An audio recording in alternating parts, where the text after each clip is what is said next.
their fears would keep them compliant. But he couldn't go too young, as toddlers were too labor-intensive. Older kids were just too unpredictable. A kid between 4 and 7 seemed the right age. He maintained his distance, 20 to 50 feet back. He slipped his hands into his jacket pockets, and his right hand found the chloroformed handkerchief he'd prepped. He'd be swift and decisive. The kid and the people around him wouldn't know what hit them. The kid stopped at a store with an open storefront.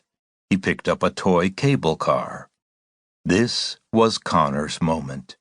He moved in. He maneuvered the handkerchief into his palm so that he could bring it out of his pocket in a single seamless move. He closed in on the boy.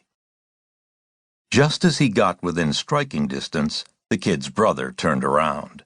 His gaze went straight to Connor's. A flicker of confusion crossed his face.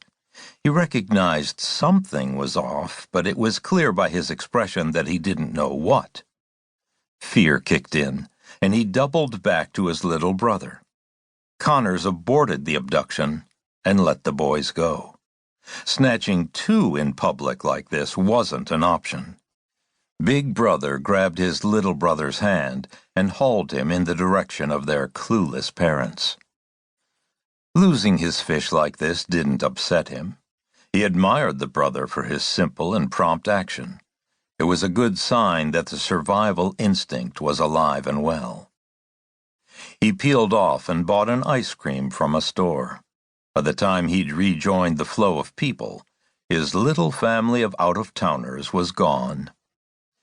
He spent the next 40 minutes stalking prey without finding anything suitable.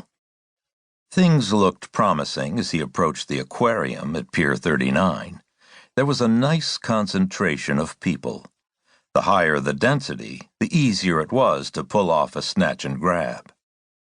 He estimated that at least 200 people milled around in bulky lines, waiting to buy tickets for the aquarium and other attractions. Here, he saw his opportunity. Families were separated. One person waited in line while everyone else wandered off to do something else. Some looked out at the water. Others took in the street performers. Others window shopped. With everyone separated, it would be easy to pick off an ignored child. A large family, he judged from their accents they were British, drew his eye. He guessed there were 8 to 10 of them spread out across the sidewalk. It was a multi-generational affair with parents, kids, and possibly uncles and aunts. A couple of guys stood in line at the brightly painted Can't Miss It information center and box office. They called across to a pair of women with a waifish preteen girl. 4 or 5 kids between 6 and 12, lost in a game of their own devising, ran around between people's feet. "Matthew! Matthew!" one of the women yelled. She was heavy-set with overly bleached blonde hair. Despite the chill in the air and the cloudy day, she sported a sunburn across her face and shoulders. A boy of around 12 stopped running. "Where's Grace? I told you to keep an eye on your sister." "I am. She's over there," he said.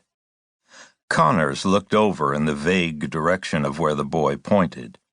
It took him a moment to spot the lone figure of a young girl, maybe 5 or 6 years old, looking at a sign for the aquarium, a stuffed rabbit dangling from one hand.